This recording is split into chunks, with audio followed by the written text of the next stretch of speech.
installment of Immortal Empire's blog series. This week we're taking a closer look at some of the most significant race updates you experienced come this August, when the Immortal Empire's been defined specifically to the Vampire Counts, Lizardmen, Darkelfs, and Norsca.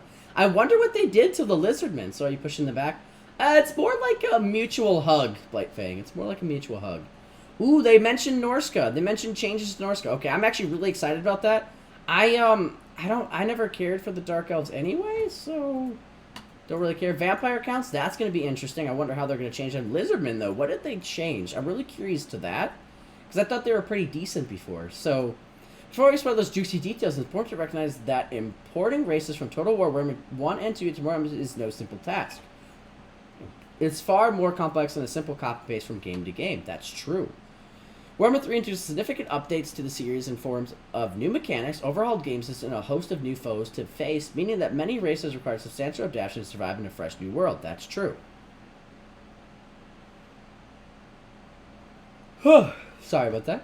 As such, while these updates won't be quite to the same scale as what you see with Warriors of Chaos, that's fine. The Warriors of Chaos one is absolutely phenomenal. If you guys haven't checked out the blog for the Warriors of Chaos, wow, it's like so much better. I'm so excited to see, like, the fact that you can recruit units instantly and then kind of like make them how you want them with like souls and stuff like that is so cool. Like, you can turn them in like, ooh, Slanesh should seduce you, or ooh, Khorne has like favored you and stuff like that. Like, here's some extra power.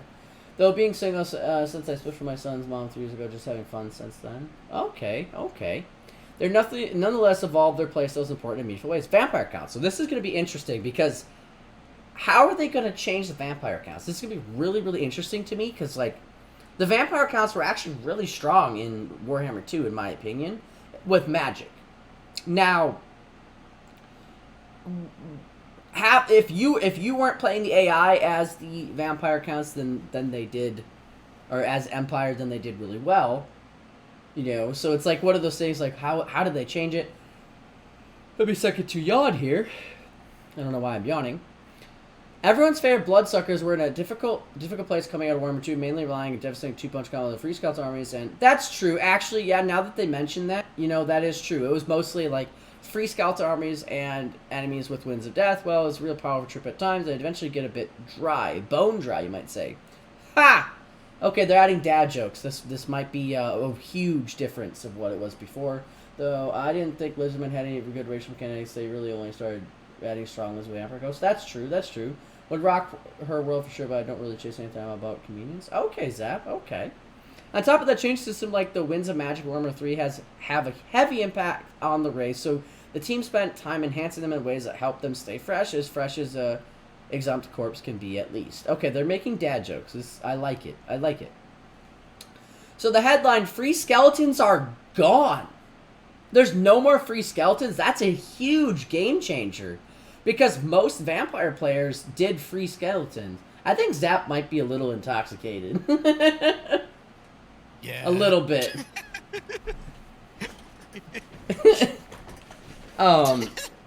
So he looks sloshed.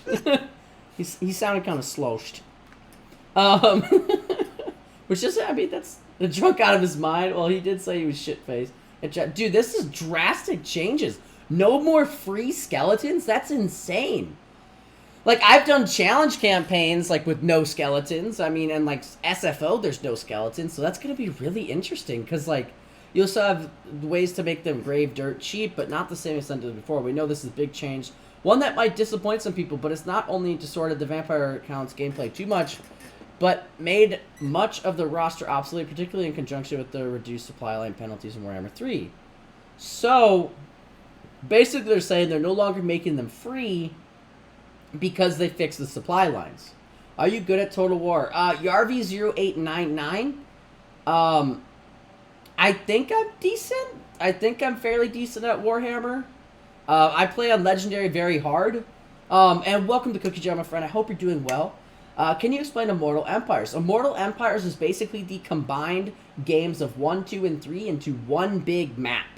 So basically every faction will be on that map, is what it's basically. So it's kind of like more of like a sandbox map where you don't really have to follow the campaign, but it gives you like a short victory, a medium victory, and a long-term victory. I don't think the Vampire Counts had supply lines, though. This is really weird. Not having, you know, the skeletons. This is gonna be really weird for me. I don't know. I might like it. Yeah, no problem. I hope you get the information that you need, and if you have any questions, definitely ask. To make up the lawsuit, we made a whole host of other changes that will help you more make amends. So here's a look at some of the key changes. Across the board, balance changes the roster. Leadership increases the most units adjustment to outdoor units, and the ability to recruit more Moringles in campaign if you own the vampire. Oh, so they're letting Vampire Coast now recruit the special unit from the Vampire Counts, the Moringles. That's interesting if you own the Vampire Coast DLC. So it's like an incentive to buy the DLC almost. Kind of seems that way. I mean, free skeleton means a lot of people won't use the rest of the faction. I mean, that's true, Blyfing. That's what they're mentioning. They had not actually that drunk. I mean, I've been getting a little ladies the last couple years, but that's on purpose. Okay, Zach. Okay, I mean, gotta do what you gotta do. That's crazy. You're gonna, like, this is gonna probably encourage people to buy the Vampire Coast DLC as well. Yeah, Skeleton can still work as Skeleton for cheap and reduce violence. Yeah, that's true. Improvements to raise dead pools. Well, dead pools, which now offer better units by default and scale up with oh, I like that. Now when you're like going over a corpse pile of like a big battle, you actually get better units by default. That's gonna be really nice. And with this vampire corruption, making them less reliant on battle sites. Okay, that's actually really nice. And Jarvie, thank you so much for following. You're follow number 1064, and I appreciate your support, my friend. Thank you so much for being here. I hope you enjoyed the cookie jar. By the way, for those that are new, we do have a domination tournament this Sunday at 2 p.m. Central Time, CDT.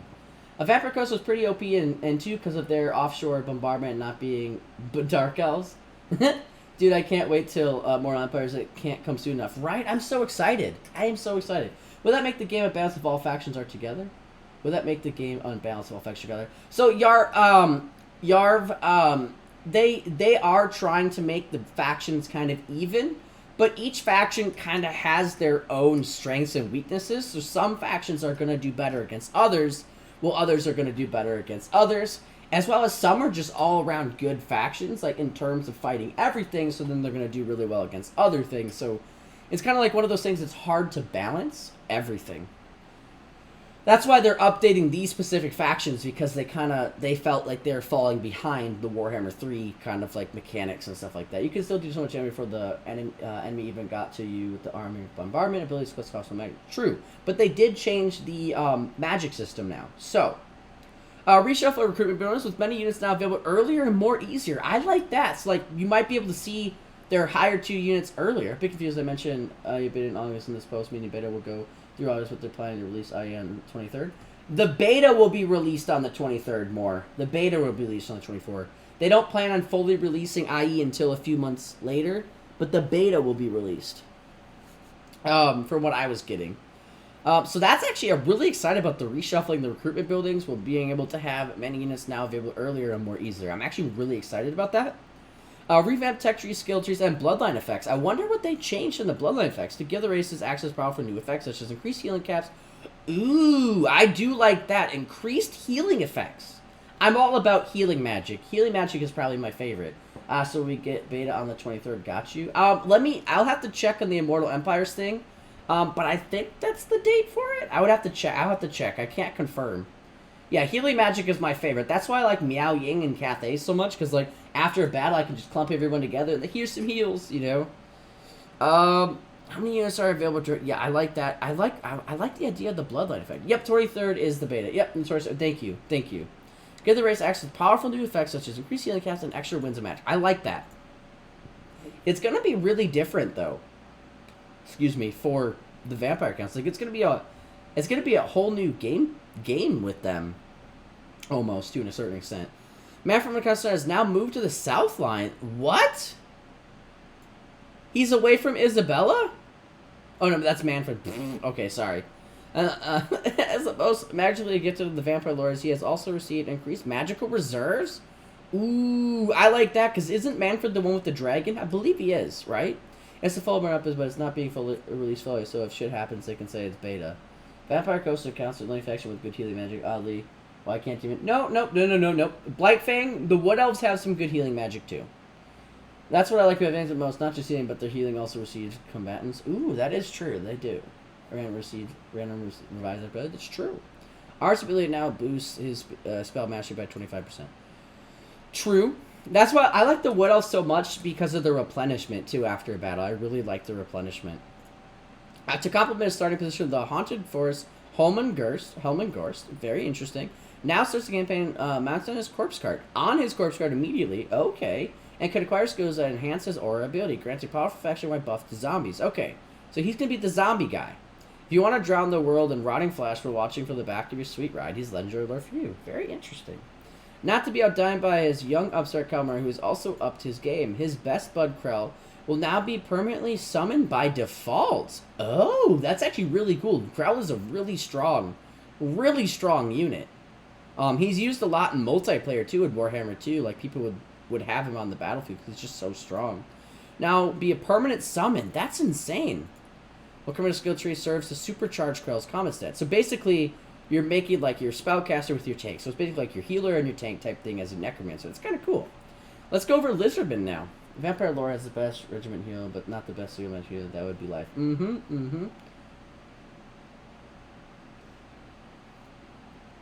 Sorry about that. I don't know why I'm yawning. Probably because my asthma and there's burning stuff over there. I yawn more when I can't breathe. I'm not even tired. No, since when did Wood Elves have good? They have really good replenishment. Wood Elves have really good replenishment on campaign. Like one turn, they're pretty. Like one turn after a battle, if they're like half health or lower, they're full health. Like even on almost legendary, like it's crazy.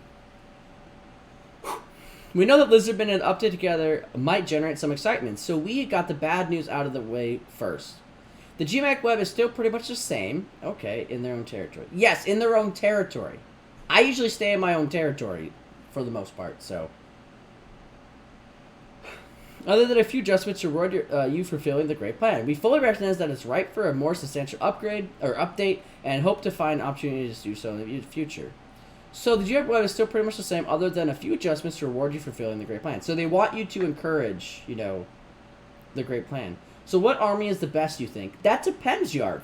Like, it depends on your play style. Because I can suggest all the best armies in my opinion. You know what I mean? But at the same time, it depends on your playstyle. I'm more of a, like, I like ranged and magic type player. Some people like melee and magic. Some people just like straight up melee. You know, but I think probably one of the best Doomstack compositions would be, in my opinion, the Sisters of the Hawk Riders with the Twilight Wood Elves, the Sisters of Twilight, because they can not only can they buff them, they give them arrows of volleys of kernels, which is super strong. Yeah, Sisters of the Hawk. Never found the general way of abilities to be very good. Or Card's monster army is the best. Orgasmic. It's so good. You can literally delete an entire army with like and multiple armies because like just the dude. It's so amazing. With that said, there's a load of other changes coming for our Scaly friends. Ooh, this is my favorite Lizardman lord actually. We'll start with the Humble Skinks as has long been requested. Technically now unlocks regiments around used by leveling up. That's freaking awesome. And we'll be able to use his sacrificial pyramid to generate extra blessed spawn units. Ooh.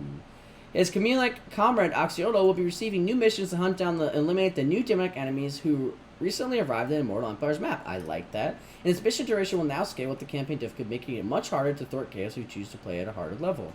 Okay, okay. I'm just trying to find an army that fits me. Cathay is very shooty, but I heard they're bad. Cathay, you can't Doomstack. If you do that, you're hurting yourself. Average, the only Doomstack that I've found viable for Cathay is with the Iron Dragon with the Terracotta Sentinels. The Iron Dragon with the Terracotta Sentinels. What's smooth more? What's smooth? That's literally the only Doomstack that's somewhat viable, but it's still not oomph. I've tried Longbow Riders. I don't Doomstack means like you can pretty much win almost every battle. Yeah, the Iron Dragon with the Terracotta Sentinels. Because they buff their armor and their attack so much. You mean the tier 1 pistols? Huh? I say this wasn't wherever. Okay, okay. Does that mean if you're playing the faction, you'll have Oxio Lizardmen just popping into mess with you now? If you're playing with demons, yes. Take out Rexa, but even the Cathay doesn't do well with Doomstack. What the fuck is the Iron Dragon? You don't know who the Iron Dragon is? Zhao Ming. Zhao Ming, he buffs armor, he buffs melee attack, everything. That lord is my favorite, not even trying to pronounce his name, not blaming you. Axiolo T Hekahuhen. The Stellar Stars will also benefit from changes that help them. But yeah, there really is no Doom stack. Yeah. The Stellar Stars also benefit from changes that help them take on Demon Lords in the battle. Their innate Primal Instincts ability kicks in earlier, granting them greater bonuses and no longer triggering their Rampage. Wow. No more triggering their Rampage with... Wow. That's actually really interesting. Because when I played Lizardmen, I was always worried about the Rampage, because then I knew... like, immediately my unit was going to die, as I said, smooth. T-Ha-Yuan. I'm not sure what caused some players to rage even more when they likes to focus play just every few turns you get ambushed with Skink Lord armies. I'm going to come off for the night. Good night, all. Night, Mr. Pig. Appreciate, man. And love you, brother. Thank you so much for your support, man. Both Soros characters also got revamped Lord faction effects to account for this, in addition to helping them develop their own playstyles. Crooker will focus on creating a... I don't even know what the hell that word is. Coterie of elite Saurus unit characters with mated rust for old bloods and Scar veterans. Okay, well, Gorak will enjoy new effects that lean into his defensive nature. I like that. Okay, I might actually like him more now. I might like him more because I like defensive. With his unique right, no longer make a Saurus unbreakable. It now grants them barrier as well as immunity to hostile weapons like poison. It's a perfect boon for taking a certain... Ooh, so he's going to be better against Clan Pestilence. Very interesting. That's actually going to be very interesting, because that's like his biggest enemy in the beginning. So that means, like, what are they going to give Clan Pestilence? It's T-Han A-Win, if you want to be correct, if I recall. I'm pretty sure I don't recall, though. Unbreakable Source seems really broken. It really does. So they're no longer unbreakable. Now they grant a barrier. So kind of like Tzeentch with their barriers. Interesting. As the premier magic wielders of the setting, the slot include Lord Croak, are getting skill trees tweaked to fit the new magic. So whoa! He's no longer getting Lord Croak. What? They're getting Lord Croak. What? Also, the only value with Cathay's fire and rocket stacks. Yeah. His primary magic wielders of the setting. I think the only viable one is like Crane Gunners mixed with the Hell Cannons. If you guys look at my video, I mean, right here, I show everyone a Doom stack, technically. I mean, this is technically a Doom stack, but you have to have a defensive position. Like, right here, this is the Doom stack for Cathay, but you have to have a defensive position. I mean, Yarv, what's your favorite 40k faction, or fantasy? They didn't Manager would get Croak mentioned. They didn't say Manager would get Croak, it mentioned Croak Kaslan. It says pre-release the settings on the song, including Roar Cook, are getting... Oh, that's true. That's true. Okay. You're right. Can I decide if Marvel's win to I'm Bad Sister? I don't care. You can do whatever you want with your key. Are getting skill tree to fit the new magic says Warhammer 3 while getting assets follow powerful effects like barrier increase to the winds of magic. Okay, so now Lizardmen are getting barriers kind of like Tzeentch. That's actually really cool. On top of that, Mesmer will also increase a whopping 50% increased range to all his spells? What? What? Space Marines? Okay, I like the Tau.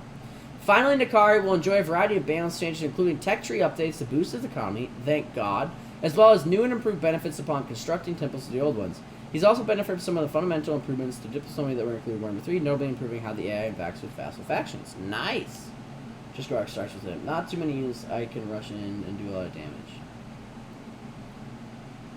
So, what's your playstyle, Yarv? You said Space Wolves. I don't know much about 40k, all that much, so what's your playstyle? Do you like more defensive, aggressive, somewhere in between? Wish they added some arms with global spells that would be hard to balance. So now we're going to the Darkelfs. Space Wolves are aggressive. Oh, okay. If Space Wolves are aggressive, then I would say Khorne. Darkelfs are pretty aggressive. Pretty much Skaven can be really aggressive, but they kind of use like traps. I would say the most aggressive faction that I have seen is Khorne. Khorne. You can literally send everything in and just, it's, wow. Or Slaanesh. Slaanesh is pretty aggressive too, while their whole go is shoot. Slaanesh or Khorne. Darkelfs. Plan is shoot. Makes sense. That's a good, I mean, that's a good plan. Next, let's turn to the Druchii. What elves are better? But, you know, that's just my opinion. Just kidding. Druchii, who in addition to being in a prime position to benefit from the new sea lanes, ooh, dude, Dark Elves are going to get a huge boost with those sea lanes. And use ability to cause honor the chapter. Four Sigma have seen big changes to their slave mechanics. So I wonder, Gorn is just a full sense, unless you need a little bit of taxes, hit them from all sides, you can lick their faces. What's another really aggressive faction? I guess Nurgle's aggressive too, like, technically. I mean, yeah, they're meant to be able to just hurt a lot. Dude, this is interesting. So, like, the Dark Elves from the sea lanes, they're going to benefit so much from the sea lanes. Like, because they're going to be able to go to any side of the world. Like, and collect, like, they're kind of going to be, like, going to be able to be kind of a little bit more pirate-like with the sea lanes, which is going to be really awesome. And they have a change in the slave mechanics, so that's going to be really interesting. Resources is a feature that resulted in insane late-game economic performance with relatively little interaction from the player. Ooh, they nerfed the economic thing from slaves. Interesting. Is there artillery army in this game? Yep, Dwarves, Cathay, Empire. Dwarves, Empire, Cathay are artilleries. What else is there? Like, magical artillery, technically, the Lizardmen? Technically. Yeah. Dark Elves Girl card, yep. And, oh yeah, Vampire Coast. Thank you, Aries. Thank you, I appreciate that. Thank you, I appreciate that, Aries. 2382, and welcome to Cookie Jar, my friend. Welcome, welcome. As well as a WARHAMMER 3, and by the way, Aries, what is your favorite faction? I might as well ask. I thought dwarves are more melee, I was checking them out. Dwarves are really good at long range weapons, like kind of like weapon thieves with like fire and stuff like that. Vampire Coast, which really doesn't exist. Ew. I didn't forget Vampire Coast facepalm. Yeah, I don't know how I forgot them either. That's kind of facepalm too. Thank you, Aries. I appreciate that. Vampire Coast are fun. They are pretty fun. I like the Count Noculus the most, I think. Slaves cannot be spent in numerous buildings to generate. Okay, so their slave mechanics completely changed. Interesting. Slaves are considered a faction level resource, so they're a resource. Interesting. Rather than something you stow in a province, slaves can now be spent at numerous. Okay, so it's kind of like disciples, like in Warhammer 3. Interesting. To generate income or invest in 3 powerful to benefit a specific province. Yeah, no problem, Yarvi. By the way, Yarvi, we do have a Discord if you want to join. We have a teaching Total War section, so if you're a newer player, as well as we run tournaments almost every weekend. They sing. Organ Guns do sing. So you got anyone, we do have a tournament coming up on this Sunday. That's a domination tournament. If anyone's interested, it's for newer players to, because I think multiplayer is a good way to learn the game. You know what I mean? Because you're fighting, like, technically a competent AI, and if you're fighting a newer player, I think it really helps learn. I think multiplayer is a really good way to learn how to use your units more effectively. And that's why, when I think about it, new settlement should be a nightmare to deal with the dwarves. GG, dwarves lose. Slaves now be spent in numerous buildings, invested. Okay. For a long time, the Druchii have had a complicated relationship with chaos, so the influx of demonic factions have led to a few notable changes. Marathi now gets unique interactions with Slanesh corruption, and can even recruit demonettes. Wow, that's actually really interesting. She can recruit demonettes. With that being said, I mean, can she recruit exalted demonettes or only demonettes? If you have 2 minutes, I'll be right there at your front line.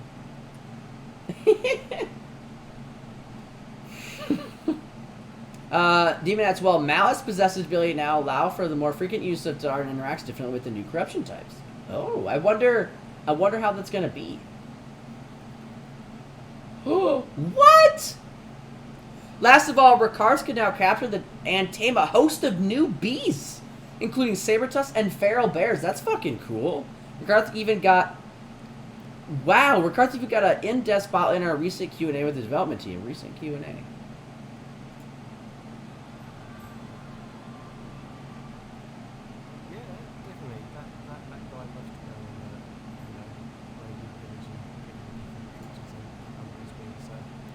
Expect to see things like feral bears, ice bears, ice bears. What? Saber tusks, I think. I think Ricarth might become my favorite dark elf. Warhammer 3. I like greenskins a lot. They're a lot of fun. But one that greenskins are kind of like a meme, but they're really good. The elemental bear, no, that still stays with his stuff. Okay, so no elemental bear. Well, we're delighted to announce that Immortal Empire is coming to you on Well, if you guys want to watch the Q&A yourselves instead of just that part, here, I'll link it for you guys. I thought Icros are elemental, so how do you tame an elemental? That's true. You can't really tame an elemental. That makes sense. Last but not least, we have Norsca. This is going to be really interesting here. Terrible. Anything feral sucks. Average. Norsca. Let's talk cold, angry, and primed to raid. Norsca had somewhat, tremendous entry into the series with their unique ability to construct outposts instead of regular centers. Built on the foundation of the climate locked operation of Warhammer 1, this design did not make a graceful transition to Warhammer 2, where it was originally designed to grant them unparalleled flexibility, instead became their greatest weakness. So if you take one thing home while you're done raiding these shores, it's the fact that Norsca is now a regular occupying faction.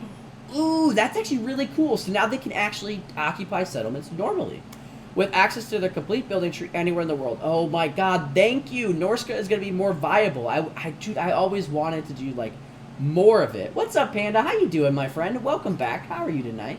One rampage every 3 seconds. Pretty much true. Also, he can stop rampage. How it goes? What's up, Smodge? How you doing, buddy? How you doing? I saw you were streaming. Are you not streaming anymore?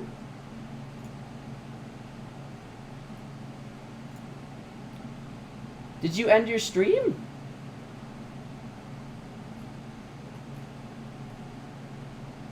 Dang, you've been streaming for 8 hours. You ended your stream.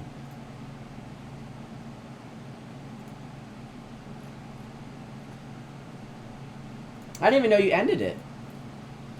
Wish we had a skill force as used Rampage. I don't know, Scarlet and Rampage is the worst mechanic in this game. They did mention that they took away from the Lizardmen here, which will make me want to play them more.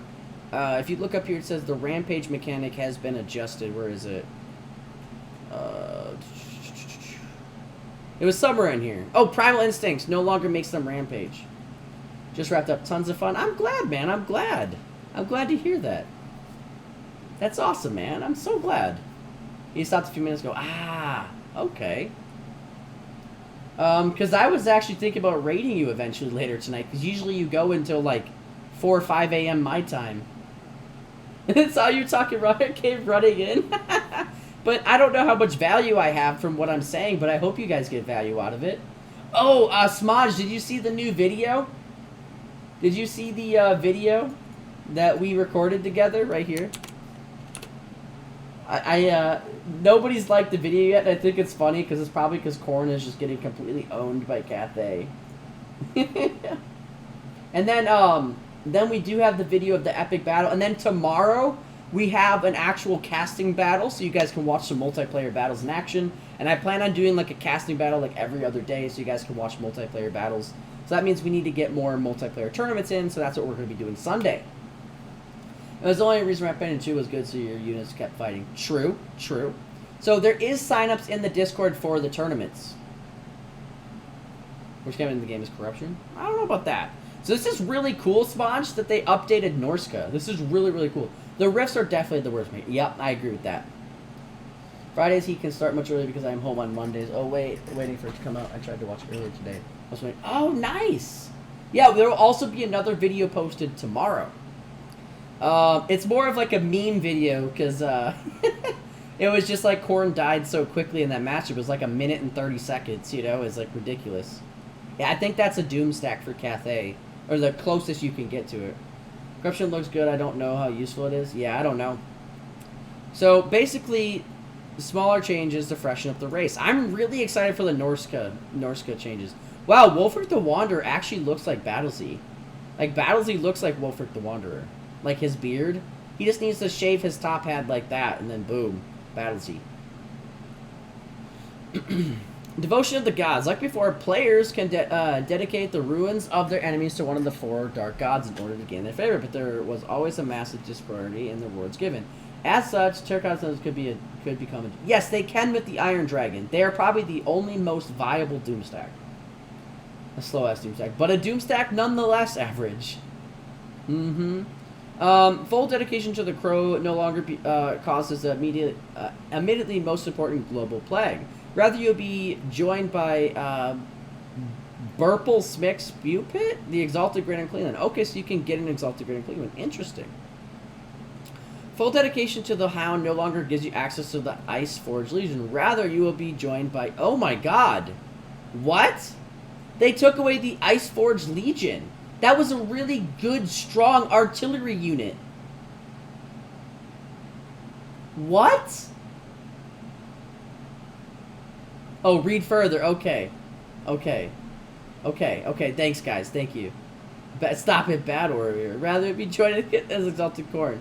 As rewards, characters grant their army an incredible power boon that twists their battle profit to align closer to the Dark God's ideal forces.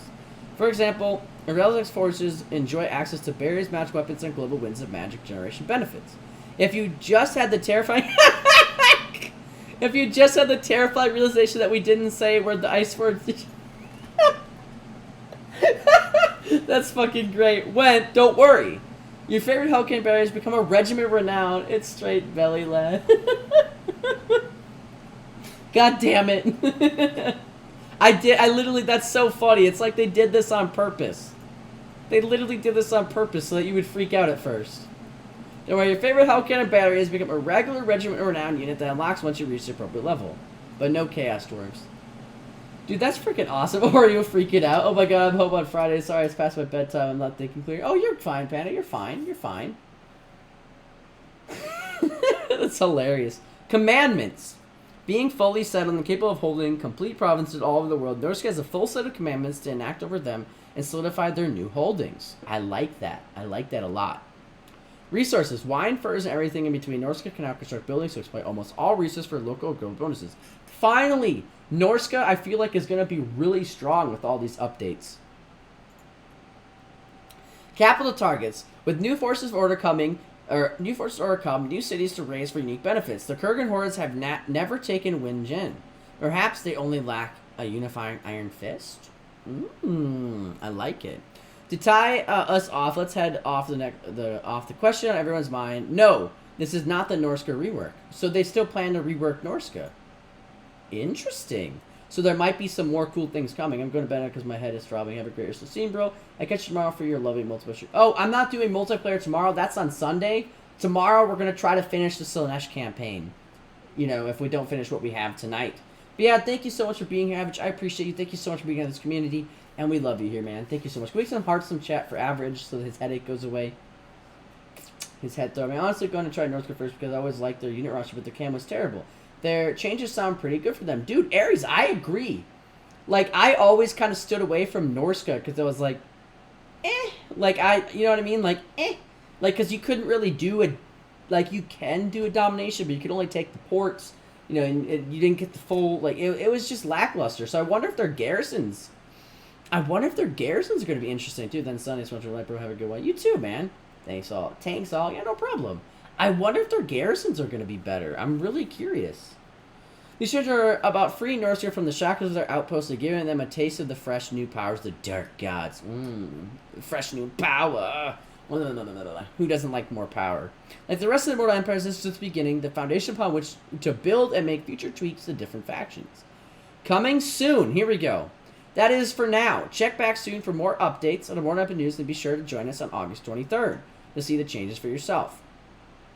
So let's click on these real quick. You guys want to go over everything? Or do you want to jump into the gameplay? Yeah, the Norsca campaign is awful. It is awful, and they changed it. Like, they're changing it out, and they're still saying they plan on reworking it. If you look at it, this is not the Norsca rework. So, Cope